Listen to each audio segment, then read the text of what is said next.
Previously on Drag Duel. It was an entire round inspired by BUCY. Trash! First, our warriors did some trash talking and read each other to filth. Some did better than others, and in the end, Susan took away the side quest win, her second of the season. I'm still thinking about that Orbit Trans Day of Remembrance joke. Rotted. Then, our warriors were tasked with creating sickening drag looks made out of unconventional materials. The runway was filled with IKEA bags, tissue paper, spider webs, and window blinds, but it was Trisha Can's expanding foam geode masterpiece that snagged the win. Orbit and Bobby URANUS found themselves in the bottom two, and after Orbit delivered a Britney performance for the ages, Bobby URANUS found himself the fourth warrior of this season to fall.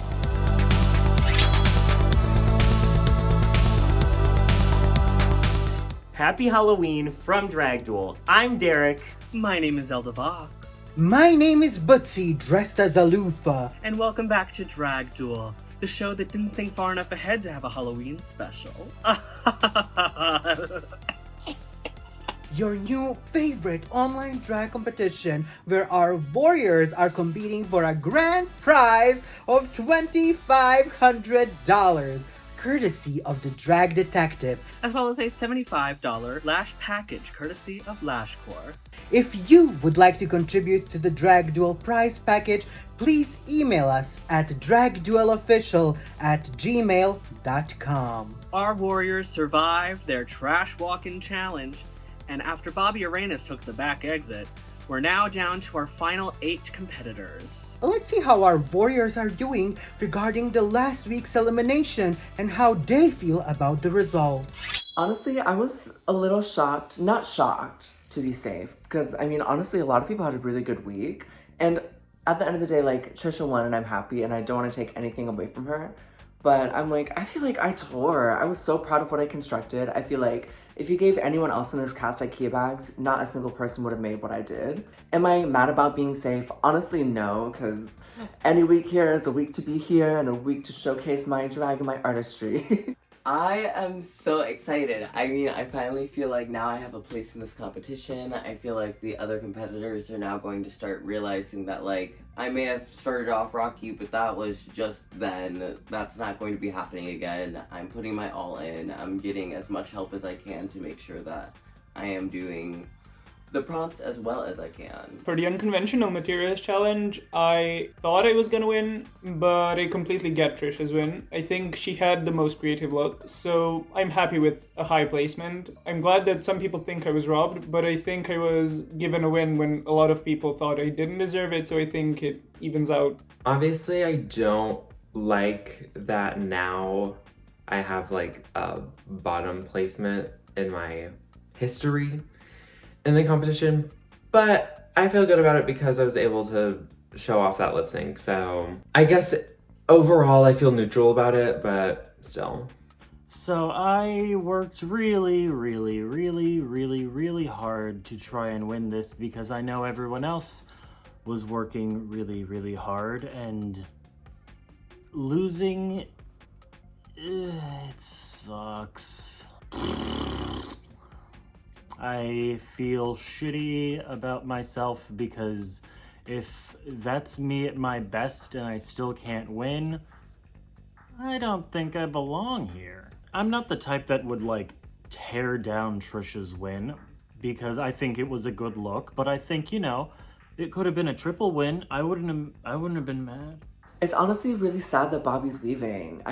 We didn't always see eye to eye. I know Bobby definitely had some opinions of me, and I'm sure still does, and that's totally fine. But at the end of the day, Bobby brought something super unique to this competition, and he will definitely be missed. So we had to answer who should go home and why, and I want to say thank y'all for not saving me.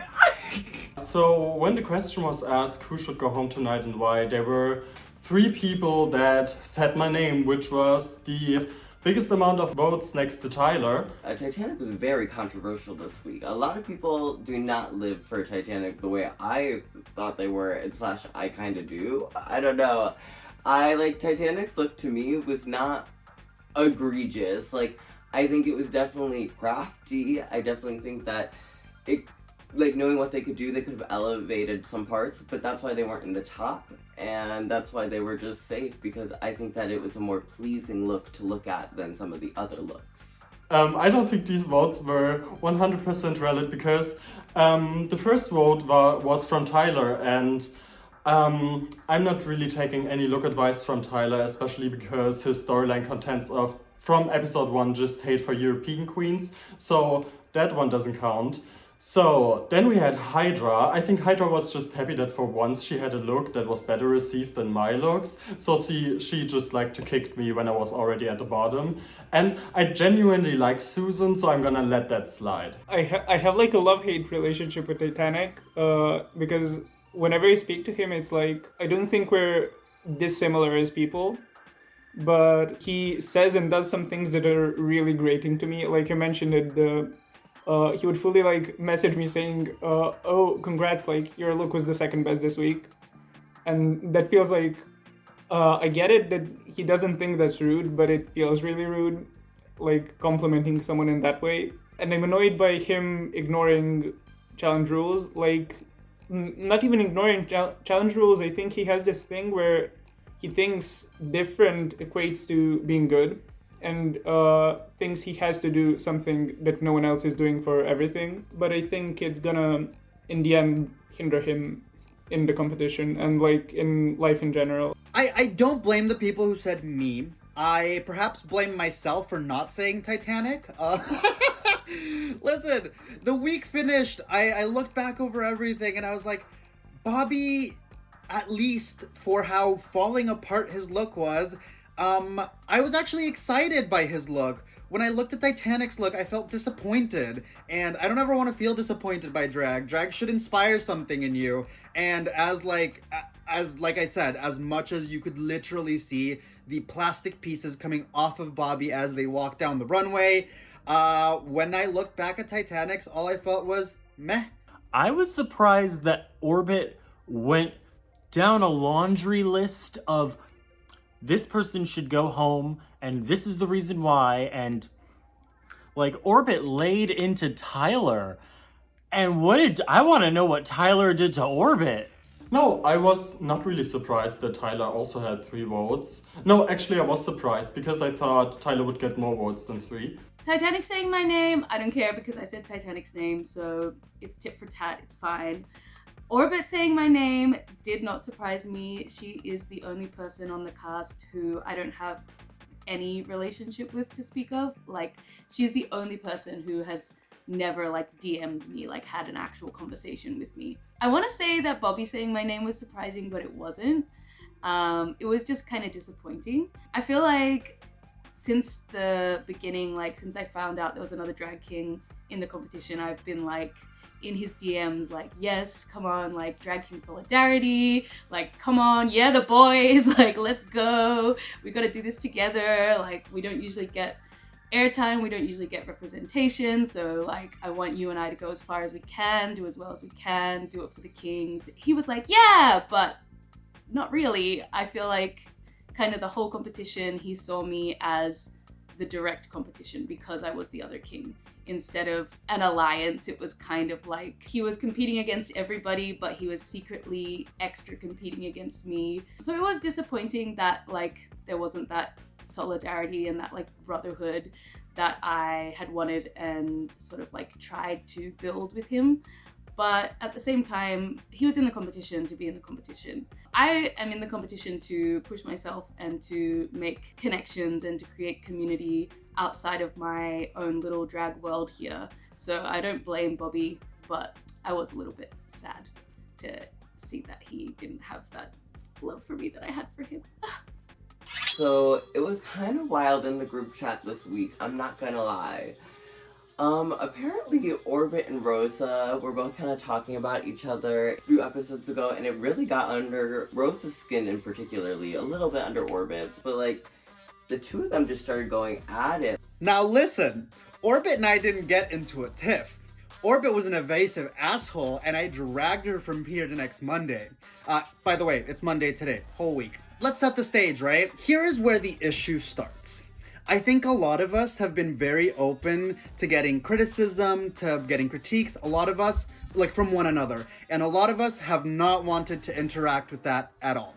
I have been very clear and very respectful in chat, saying, listen, if you don't want to hear my opinions, tell me and I will stop. I want to be as respectful of people's boundaries as possible, but this is also a competition where we are supposed to have opinions and where we are supposed to interact those opinions amongst one another. When certain people, like Orbit, just say the things they want to say in confessionals and pretend to be these nice, like, little, oh, I'm so nice, I'm so like rainbows and sunshine in chat, and a joke here and a joke there. That's not being funky, that's not being fun, that's not being fierce, that's being facetious, that's being two-faced. So let's go through the argument. Orbit essentially personally attacks me in her confessional last week, saying that it doesn't matter if my thing was unique and different, that it was bad, and then the only thing that matters with it was that it was bad, that I myself was not unique, that for some reason I had called her ununique, and that was really just like eating up at her. Of course, in chat she was like, you think you deserve any place in my mind? You think you're living in anybody's mind rent-free? Yes, bitch. If I hadn't been, you wouldn't have said it. And if that's just the way that you are towards anyone and everyone that has a critique about what you think is your very unique art, then you have a lot of other issues to deal with rather than me and the one comment I made. And mind you all, the unique comment wasn't even about her. It was about all the people that did just random Lady Gaga videos standing straight up to a camera with some sort of a ring light, giving cunty cunty like kickity cat cow without any real concept behind it, which, yes, hers was. And listen, Orbit, I went into chat after that wanting to be passive aggressive and wanting to be rude because that's the only energy that you had thrown my way when I had thrown kindness your way, when I had gone into your DMs to try to tell you that like you were gonna do better than you thought you were gonna do in the design challenge, when you were one of the biggest flops and one of the people that I was most disappointed in, and I think all of us were most disappointed in. So you never answered that. You have never really answered my kindness with anything except for like, thanks babes, love you too. So sure, whatever. But when I go into chat and I distinctly try to engage in this conversation and all you give me is derision, passive aggressiveness, patroningness, and honestly, like childlike responses, the responses to anything and everything that I said were just like, you're weird. I'm sorry, but like, are we in middle school? Are we in elementary school? Like, can you not sophisticate your way of engaging with people a little bit more to where like you can actually have a discussion with them? And when you finally asked me in chat, like, what were you hoping to get out of this? And I told you exactly what I was hoping to get out of this. Miss Orbit disappears. And of course, she probably disappeared to go stew in her own juices to think about what the fuck she was gonna say, how the fuck she was gonna turn this, and how her very gravitating fan favorite persona was really gonna play out in the next episode. Like, Rosa was like, you need to start saying things to my face, which I'm kind of more team Orbit in the sense of, I'm not coming in here to ruin your day. Like, if I think you did the worst, you probably either know you did the worst or subconsciously are thinking it. I don't want to make those voices any more intense, especially before results, because maybe you aren't. Actually, for that case, like me coming into the group chat and being like, Rosa, I think you did the worst, she was safe, so then I just made her day shitty for no reason. Orbit was like not taking it seriously and just sending memes and references like as responses to Rosa's paragraphs of why she's upset and why she's feeling these ways and stuff like that, which I can get, I guess, is immature, but I think it was funny because I think Rosa was just kind of reading into it a little too much. I think she was taking it slightly too serious. Girl, just to preface, I'm being asked in a confessional, so that's why I'm telling my feelings about it. Anyway, oh my god.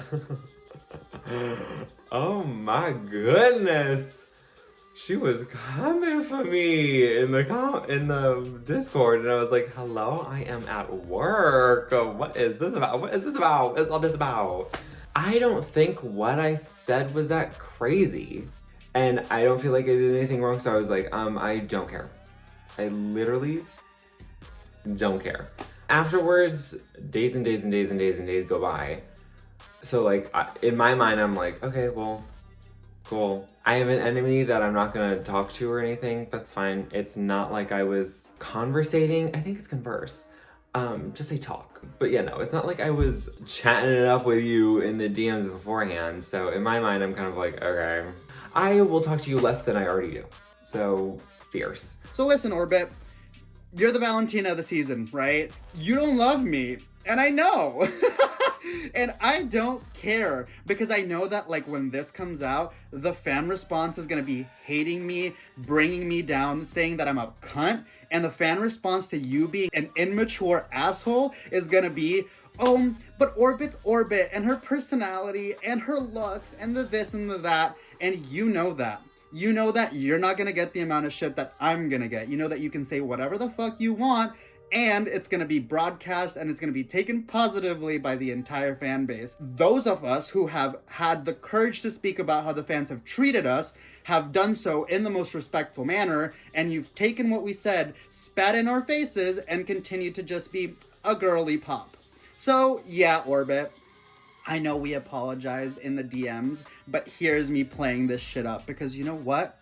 I think what you did was very rude. I think the way that you talked about me and the way that you talk about other people in the competition is incredibly rude. And I think your inability to even engage in any sort of discourse is just kind of a spit in the face to those of us who just want to have a little bit more of interaction rather than just being shits to other people in confessionals, because we know there's not going to be any repercussions, and because you, as the fan favorite of the season, know there's going to be no repercussions. And yes, Orbit, you wearing thigh-length dresses for your promo week 1, week 3, week 5, and something not very, you know, inventive for the next week after that, that isn't unique. And just because you have a nice paint and just because you have a cool brand doesn't mean you're as unique as you think you are. Try giving different silhouettes. Try doing different makeups. Try wearing different hairs. That's something that I would say would be challenging and unique rather than the same Orbit we've seen all season. Move on to next week, because what else can we do? You're not gonna learn from this because you don't think you did anything wrong. I don't feel like I said anything that crazy, but if it hurt you, then I am sorry about that. I'm not gonna retract it, because I still stand by it. In the moment on that day, I was like, I literally could not give less of a fuck about this fight. Please leave me alone. Like, insinuating that I'm like, have the inability to be mature when like, Rosa, you're 3 years older than me. Like, girl, I don't know why you're acting like you're 40 years older than me and you are just wise with age. It's like, girl, you're 3 years older than me. Like, you be real.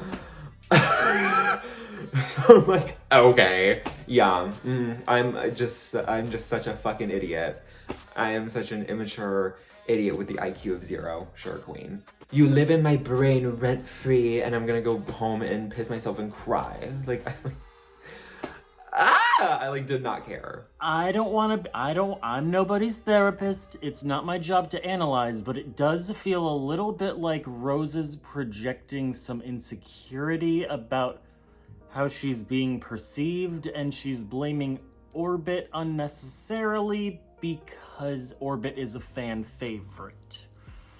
Rosa, if you're hearing this, I am sorry. Please don't yell at me. I feel like the hurt feelings are coming from a bigger place than what we're just seeing in the chat. I think that Rosa is understandably disappointed with her reception in the show. Like, I think that she doesn't get her flowers. I mean, she does from the judges. Like, she's placed high and safe and she's done well. Like, she's never been low, she's never been in the bottom. And I just think that the audience reception hasn't been like that great to her. People haven't been that interested in what she's doing, and people have sent her a lot of negativity, which sucks. And I feel like she's kind of channeling those hurt feelings into what Orbit said, like into like the fight with Orbit, because I feel like Orbit verbalized things that other people watching, audience members, had maybe like said about Rosa to her, and I think that she maybe blew up a little bit because she was feeling more hurt in general than she was just by Orbit's words. It was interesting to see them go off. I feel like this was the first big fight because they still haven't really reconciled that I know of. And I'm interested to kind of see where both their heads are at because it didn't seem like that serious to me. Like, it's not a big deal in my opinion. Like, they're both basically just having a mid-off, arguing about how each other was basic, so. That's great and all, and I am just gonna like brush it off and I don't care, but that doesn't mean I'm never gonna forget. I'm just kidding. But like, still I'm gonna remember. But I'm never gonna hold it against her, but I'm still gonna remember. Just kidding. Like, it's cool being part of a competition that has so much diversity in the styles of drag and the kinds of people who are doing it, but I expected that because the competition was so diverse that our audience would also be more interested in diverse drag styles, but there definitely hasn't been as much love in the competition for those more alternative drag styles. I know that GlassStaine felt that way. I think that there are certain kinds of performers who people are used to seeing in these drag competitions, who people are used to seeing get the spotlight, and they are fierce. Like CHRISTI, HYDRA, and TITANIC are like eating us up every week. Like, I get that. But Trisha's also eating us up, and Rosa's also slaying the game. And I'm also there. So, you know, I think that it says something about the kind of drag that they're used to seeing and the kind of drag that they maybe consider to be higher level. And I think that there's definitely like microaggressions against performers like Rosa and Trisha. And I think that, like, yeah, the performers who represent something like a little bit different are not receiving as nearly as much love. I'm getting very annoyed by like the fans not appreciating Rosa as much as she deserves. She gets like shit on for making good TV. She's such a genuine person. She's so naturally funny and so nice. Everyone, like, every time I had anything bad happen in the competition and like I got bad comments and whatever, Rosa was the first to like DM me or reach out and tell me to feel good. I had the space where I was filming got a hate attack, like, because it's a gay place, and instantly Rosa was like reached out and sent me a message like that's super long. This new to any of y'all? I don't think so. As a trans non-binary immigrant who has been fat most of my life, it's not any like different to me to come into this competition and to know that I'm putting out some of the best content that I can, that I've done really well in some of the challenges, that I've pulled my weight in even the challenges that I didn't think I could, and still be getting either shat on or just meh responses. It's incredible to me that some of us, like Trisha, like myself, like Bobby, like Tyler, have come up with some of the best performances of the whole season, some of the best runways, and every single week without fault, either people are booting us in the comments or telling us that we should have been in the bottom. There have been comments every single week, regardless of how well we did, that have said that I should have been in the bottom. And rarely do you see these comments about people like CHRISTI and people like Orbit, but they know that they can do no wrong. They know that they can do the most basic ass shit. They know that they can do weak challenge performances, and they will get away with it because the fans will think that they should have been the ones winning. See CALLI every single week. I'm not even like attacking these girlies. CHRISTI and Orbit have done incredible in the competition. CHRISTI and Orbit have put a lot of effort into a lot of the things, but I feel like people like Orbit, with a lot of her looks which have been safe, have gotten passes. I feel like TITANIC, with a lot of their conceptual looks which haven't made sense, a lot of their conceptual challenges which haven't made sense with like the prompts that we were given, have been given a lot of passes, and primarily by the fans and by the fan response. And it doesn't surprise me that it is the gender non-conforming, the non-white passing people in the competition that are getting a lot of the shit. I think it's really unfair to not understand or to not even level yourself into a position where you try to see eye to eye with other queer people that are trying to tell you about the weight of intersectionality as it pertains to privilege within queer communities and within queer viewerships. So yes, there are people that have more privilege here,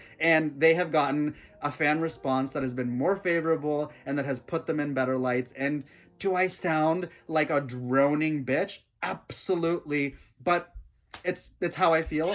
It is time for yet another side quest, and today we're going back to Drag 101. We want our warriors to style a wig. Now, the rules are the wig has to be completely unstyled, flat and straight, and everything that they do, they have to do on camera. They then have to do a makeup look to go with the wig and style the wig. So let's see how our warriors do with this side quest. It's time to get wiggy with it. Yeah, I hate myself for saying that too. So this week's side quest is a wig styling challenge where we have to take a sort of a flat boo-boo nasty wig and style it into something gorgelicious and slay that we would wear and eat the stage with. My approach with it was to make a Calli Coquette wig. I'm just kidding. Okay, so this is very late at night. I apologize. But we are going to style this wig, and what I'm gonna do is the theme is gonna be polka dots. I'm gonna do this very simple. Y'all vote for me because I'm serving cunt. But we're gonna take this circles, we're going to spray paint purple into all of the hair, and then the makeup's gonna be inspired by polka dots. Yep. So here's the timer.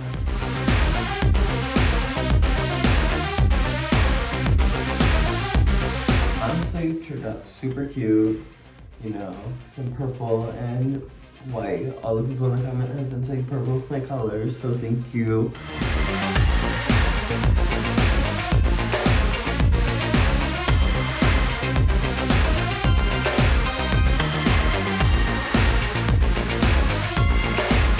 Hi, it's Titanic here, and today I decided to give you a hairstyling tutorial in true rave Berlin style. Because my steamer is broken, I don't know how to get this wig flat, so we are going to boil it. So I'm getting the biggest pot I could find, I'm putting the wig in, and I'm just hoping for the best right now.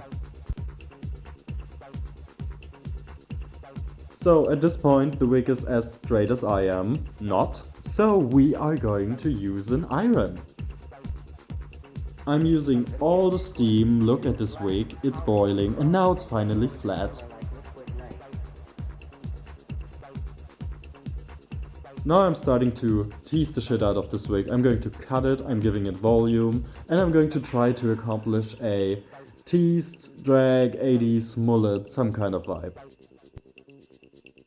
Now I'm giving you rave Berlin, rave realness. I said rave 2 times because I'm from Germany.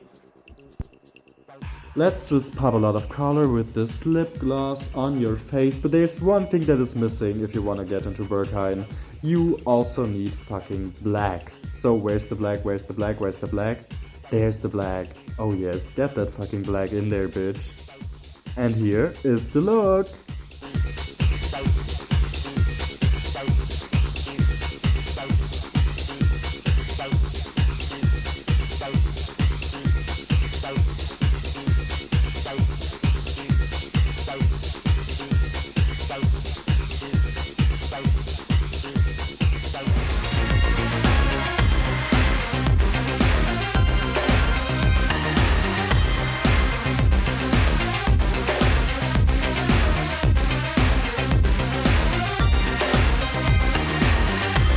All I did was put this in a set of rollers overnight, leave them to dry, come back the next morning, and just took them out this morning, and this is what they look like.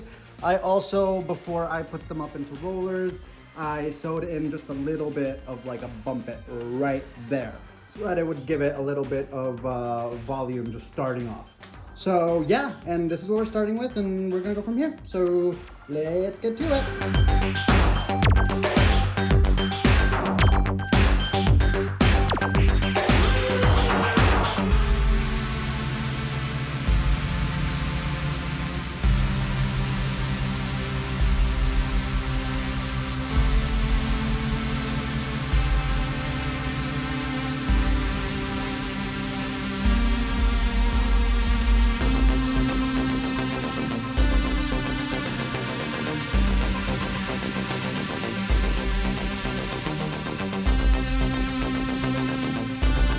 So for the wig styling challenge, Titanic read me for my hair being ugly, so I wanted to style like a boy wig. So I like bleached it myself and toned it myself. It looks like roadkill at this current moment. And it's actually a human hair wig that I got for super cheap off of AliExpress. And I thought it was gonna turn into like a nice brown, but it actually, the hair started falling off and it got completely burned. I don't know that it's usable now, like parts of the hairline just fell out completely. Like there's holes in the hairline. The lace on the wig is actually really nice, but now that it's blonde, the black band is starting to poke through because it used to be black, so I'm gonna have to hide that somehow. And it's also a bit too small for my head.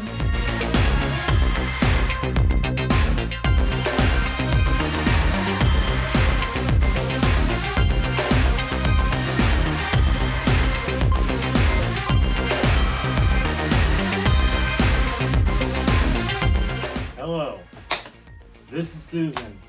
Today I'm going to be styling these cheapo wigs I got from the dollar store. You get what you get! Let's go!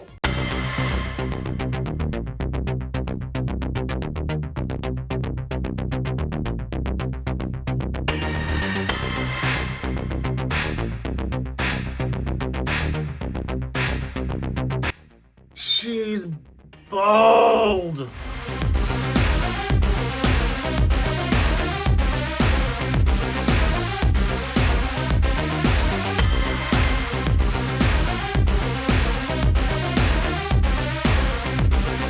For this runway, I wanted to show a different side of myself, a sexy side.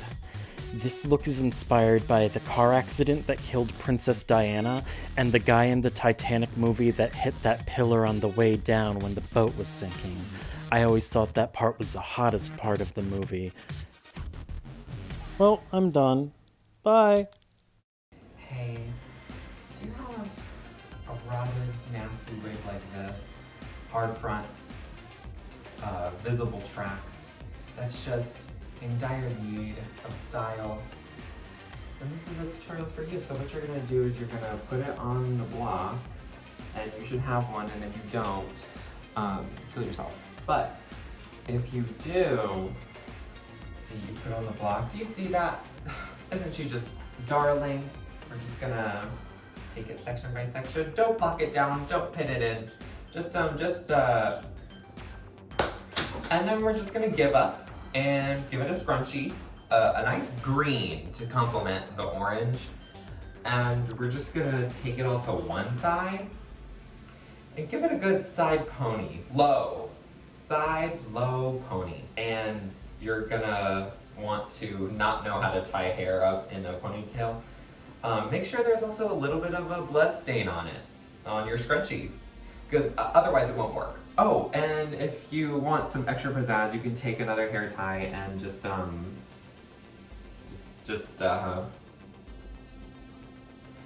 do this with it. Just this. You constantly see people are judging me for not serving glamour, this, that, and the other, but honestly, like, I think they're wrong.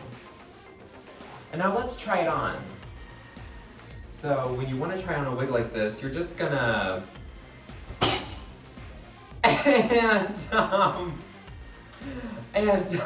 yeah, just fix on your head, make sure it looks nice. And that's the finished wig. Let's give it a good 360. Doesn't it just look amazing? Then that is a tutorial for you if you wear wigs. Do you wear wigs? When will you wear wigs? Are you very... Okay, great. Shut up. I need everyone to shut up. My wig is fierce. My wig is fierce, honey. And I don't need anyone bullying me about my wig. Everyone can literally eat a pile of literal cow shit. Hi gay, I'm Tyler Knoll.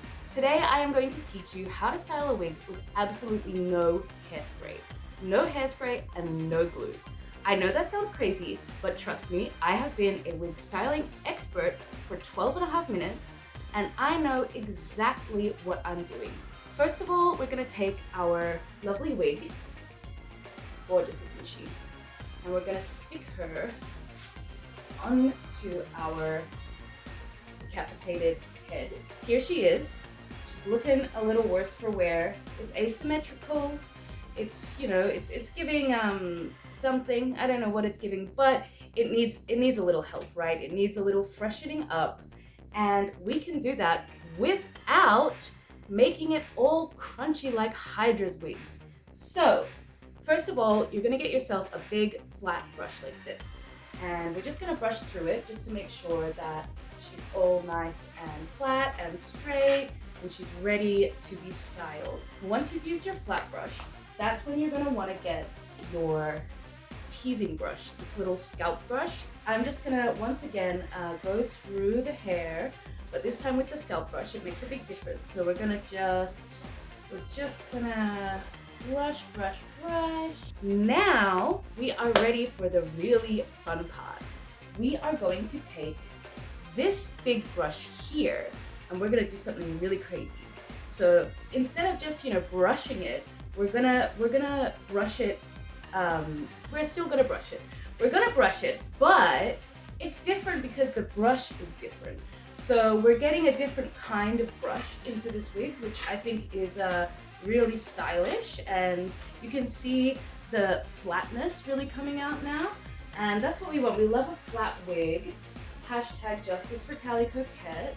Next up, we have the penultimate step, which is that we are going to get a comb, a straight comb that looks like this, a nice big thick one, and a wavy comb that looks like this. And we're gonna brush both sides at the same time, like this, just like this. And then make sure you swap sides so that you can do it to the other ones as well. There we go, yes, okay. She is almost ready for her debut. Isn't she looking so much better? And we used absolutely no hairspray. So now we have the final step.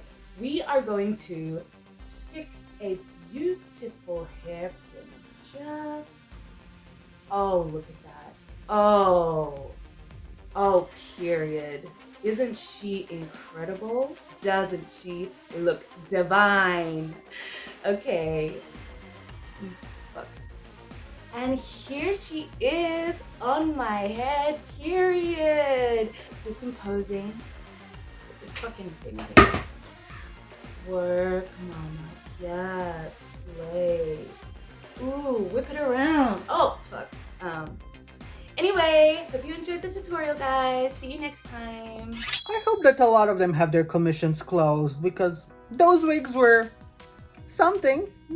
Now we want to hear from you. Yes, you, gay person in my phone. You can now head to the link in the description of this video to vote for who you think had the least bad wig for this side quest. Voting closes Thursday, November 2nd at 11:59 p.m. Eastern Standard Time. We've had just about enough of them showing us who they are. It's time for them to show us somebody else. That's right, this week on Drag Duel, we are introducing our very own Celebrity Impersonation Challenge, a talk show called Vox Talks. That's right, they'll be coming onto my show, Vox Talks, which you can watch now on my YouTube channel. And I will be interviewing them as celebrities to see if they've got the comedy and improv chops to survive my wrath. Nobody else was available. We did try. And while they do have to give us an accurate impersonation of their character, the #1 goal for this challenge is to make us laugh. And then on the runway, category is Out of This World, Space Wear Eleganza-ness. Now, let's see how our warriors are doing with preparing to speak to me. This week's main battle is Vox Talks, which is super interesting because it's a celebrity impersonation challenge. And impersonations have been something that I've been sort of like known for. I do a lot of like makeup transformations, at least I did back in the day. And I like to do a lot of celebrity impersonations like in drag in general because I think it's so fun. Like I love doing like Hannah Montana, I've done Britney Spears. Like it's just fun to like embody the persona of like another diva. And for this week's challenge, it's really fun because it's like an interview format. So it's a little bit different from maybe some other celebrity impersonation challenges. For this challenge, I decided to do Cher because I love doing a stupid bad Cher impression. It's one of my favorite things to do literally ever. So I was like, okay, let me stick with something I know. Let me stick with something that maybe I could like make like a fun bit out of. And I feel like Cher has been done by celebrity impersonators so often that I feel like each time when Cher is done, it's just like a caricature of the last person who did Cher, which I think is so fun because Cher is such like a camp gay icon. Like she's everything and she's literally been everything, for better or for worse.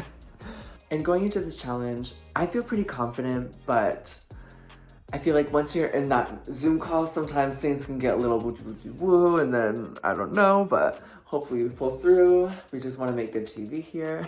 I'm horrified for this episode. I know I'm not gonna do well, so I feel horrible this week. I don't want to blame it on the language barrier. Like, even if English was my first language, I think I would still be not good at this challenge at all. I would definitely have an easier time, but I'm just not a person that's good at on-the-spot stuff. So I picked Jodi Arias, who is a murderer. I think I have good jokes, but she has no personality and is American, so I need to try to do an American accent. She murdered her ex-boyfriend. She was like a crazy stalker, and one of the funny things with her was she used to be like a blonde bombshell and wear bikinis and be like super sexy, and then as soon as she murdered her ex, she was like, oh, I'm a librarian, I wear glasses, I have straight brown hair, I wear suits, I only wear black. I'm like, she's so meek and so like sweet. So that was something I thought I could play on. So I chose J. Cool. I chose Jennifer Coolidge. I just chose her because I just felt like I could maybe kind of sort of do the voice. Because it's impersonation and improv, obviously I'm gonna be a little like, oh fuck. Just because I have a tendency to pause and stop and get lost and sort of like have, I'm literally doing it right now. Apparently I love to make dead air, so I was just worried. But because of my character choice, I was like, no, I can actually make that work because we're kind of the same in that sort of sense. But like, it's improv. You never know until you get in there. So there's not really all that much to do other than be like, okay, here are some recognizable lines that maybe I could weave in. So with that aside, feeling kind of confident and good about that on the side, what I really wanted to do to sort of, not even just snatch a win, but just prove that I can fucking do something else, and do something else successfully on the runway. I wanted to step up my runway so fucking bad. I feel like I did. So everyone can bite me if for whatever reason you don't think I did, but I feel like I stepped up my runway. For the sort of out of this world theming, which is literally my category, I felt a lot of pressure going into the out of this world runway because I'm like, I have a lot to live up to, and if I flop this runway, I'm a fraud. I'm literally a fraud bitch. My concept for it, I feel like everyone thought that I was gonna go my typical 60s retro future, almost Juno Birch-esque or whatever. I feel like people thought I was gonna do that, but instead I actually went with a sort of a Y2K video game pop star, very DDR, very Dance Dance Revolution. I feel very good about it. I'm just happy it's like an outfit I like made and it's functioning. It's not like it's not made of fucking blinds. It's like a functioning outfit. Prior to this, I was feeling really, really good. But then after the results last week, when I was feeling really, really good, now I don't feel really, really, really good. Everyone is expecting me to do exceptionally well, and I feel like I'm going to fail them. So I wanted to do Christy, but they wouldn't let me do Christy, so I have to be Carrie Underwood because they wouldn't let me do Christy because she's not celebrity enough, which I disagree. This is one of those challenges where you don't know who's going to be a problem. This is talking. Anyone could be good at this. Anyone could be bad at this. I've never done something like this. I could be bad at this. I don't think I will. I don't think I'll be going home. But, am I smart enough and quick enough and funny enough that I'm going to be able to improvise comedy on the spot as Carrie Underwood, American Idol winner? That I don't know. When I think of improv and impersonation, I think that Susan is really aiming for the win this week. Like, Susan is a naturally funny person, and I think that she has a talent for pacing in improv and comedy challenges. So I'm really thinking that Susan could have this one in the bag. Personally, I don't like impersonations. I like to be me for the most part, but it was a fun challenge to push myself with my acting, my improv skills, and like my quickness. So I picked the legendary Crystal LaBeija. She is a choice that is kind of controversial because she has been done on Drag Race, and I really tried to stray away from jokes that have been used on Drag Race because I think that's kind of a cop-out. I don't know, a lot of my drag is paying tribute to like queer people or black women, and I really always try to like bring that world in as much as I can. So it was really fun to get to do an icon, as well as like she created so much gay lingo we use today. Like, she literally like practically was one of the like inventors of house systems and drag, and like how like house mothers and families like came together. Like, there was always those, but it was kind of the first time they had names and they were able to take pride and start like, you know, doing stuff with that versus like just being like a little like hidden family. I just really wanted to pay tribute to an icon. If you know what Murphy's Law is, this week has been the physical interpretation of Murphy's Law for me. I started this week off literally getting fluids pumped into me because I was quite sick, probably through food poisoning, and I was feeling like I was about to die. The morning of the Vox Talks was the first day that I was able to keep down food and feel like a human being and not like that, you know that little worm grandma in SpongeBob on the wheelchair? Yeah, that's how I felt for about 3 days. So still looked better than Susan in her SpongeBob look. So I went into my Vox Talk loving my character. I played the late great American French cook Julia Child, famously played by Meryl Streep in Julie and Julia. It's a character that I love very much, and so I was happy to represent her, but I felt even going in that like I wasn't physically, mentally fully there. So I was just like, fuck it. Let's do our best because that's all we have, and the only other alternative is quitting. And I really didn't want to quit, even though this week really tested that for me.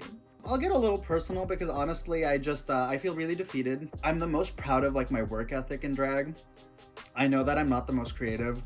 I know that I'm not the most beautiful, the most, you know, active, the best dancer, the most funny, but what I do know I am is a fucking workhorse. I will work myself to the bone to get my shows off the ground, to get other artists booked, to get my looks finished. And I felt like I didn't have the capacity to work hard this week. And at the same time, and I think much more consequential to my like mind space this whole week, so my mother, she and I have a very interesting relationship. My mother was admitted to the hospital earlier this week to have surgery on her back. She has some pretty severe back issues. The surgery was supposed to take 6 hours. It took 9. and she was in very, very unstable condition afterwards. Everything was seeming fine, and about 2 days after her surgery, her legs go completely numb. Her feet have no feeling. And she gets taken to an emergency MRI. She then gets wheeled off and carted off to an emergency procedure to fix a spinal hematoma that was cutting off all blood supply to her legs. About like 5 months ago, my mother found out that I do drag. Our relationship has always been just, she's my best friend. She is the reason for my drag. She is the reason that I have become the man and the drag queen and the person that I am today. And when she found out about my drag, she kicked me out of the house. This entire ordeal ended with me physically fighting my father. Broken glasses, knives pulled. We're Latino, it's not that bad. Nobody was actually injured. But at the end of it all, the worst thing that she said to me was she looked me dead in the eyes and she told me, ¿Por qué me odias? Why do you hate me? And it has been a long 5-ish months since then. Feeling like I lost my best friend, feeling like I lost a parent, feeling like I was truly alone in the world for the first time in my whole life, and things hadn't been the same until she got taken to the hospital. And when she went in for the surgery, I really thought I'd lost her, and I just wanted her to see what I was doing. I just wanted her to see the impact that I was making for myself, for people in my community, for like queer kids that went through what I went through. I wanted her to meet Rosa. I wanted her to know that Rosa is Andrea, that everything she taught me, that everything she passed on to me, that it's living and breathing in my drag. And as the hours of her operation, her emergency operation went through, I just thought I'd lost her. I had gone through the grief of losing a mother earlier this year, but it does not compare to the grief of actually facing death's door and just asking it to give you like one more day with the person that you care about the most. And Drag Duel just took a backseat because we're fucking people, y'all. At the end of the day, we're artists and we're drag artists, and we put so much into our art, and I've put so many hours into this competition, but I'm a person. We're all people, and that one thing was the only thing I could think about. It wasn't until early Friday morning, really, that my mom was fully like conscious again, talking to her and feeling the pain and the fear of her thinking she was gonna die. It broke me. And as I started putting on the first couple stones and the first couple stitches into my outfit, it was all I could think about. And I think all of the negative universe energy just funneled itself into my everything this week. Everything that could have gone wrong, went wrong. I literally said I would never do this one, like crying on the floor, getting ready for this competition and videotaping myself. I feel so pathetic, but I've had the worst week. If this is my last week here, I just wanted to be able to give everything, you know? And I don't think I could, and I gave everything I had for this week. My zipper broke while I was doing this. My tripod with my ring light snapped while I was trying to get it set up. I have nobody to help me here today, except my cat. I don't think that counts. Parts of my costume ripped while I was trying to put them on. My makeup, look at this. Look at my brows. They're just fucking coming off. I feel the ugliest I've felt in so long, and I tried so hard. I just need to finish. I just need to be done with this week. so disappointed in myself. I'm so disappointed. I told myself I would make it to the end of this competition, and I just feel like I wasted my time. I'm sorry to everybody. I'm sorry to whoever was rooting for me, to whoever believed that I should have been in this cast to begin with. I tried. I gave it everything I had, and this wasn't my week. I hope through some sheer act of God that I'm safe. But I think, I don't know, something inside me says that this is it, so.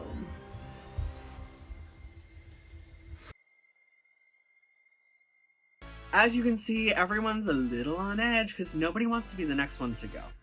But somebody's gonna. I promise. And that is all for this week. If you want to see more of what our contestants are working on, unseen confessionals, all of our contestants' lip syncs, episodes a day early, and bi-weekly viewing parties with us, the judges, and some contestants sometimes, then do join our Patreon. It's linked down below and it's a lot of fun. You really do not want to miss it. Make sure to subscribe to us here on YouTube so you don't miss next week's episode, where we'll be joined by a super secret guest judge. Ooh, yeah, super secret. But that is it for this video. Keep in mind that I may look like a loofah, but I'm also a dumb bitch. Until next time, bye! Oh, let me clean this up.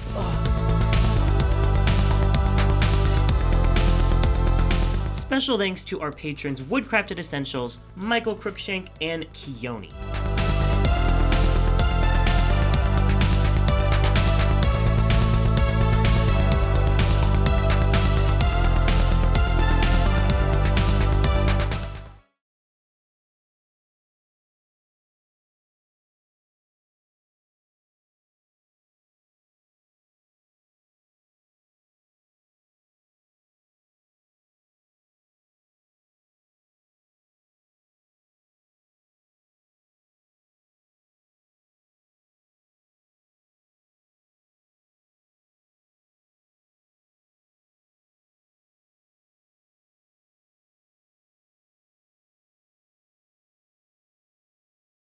Also, an update for our Patreon. If you join specific tiers, you will get access to the Drag Duel Discord server, which means you get to see all of our warriors talk and kiki and fight and whatever happens there. So that is a very fun thing.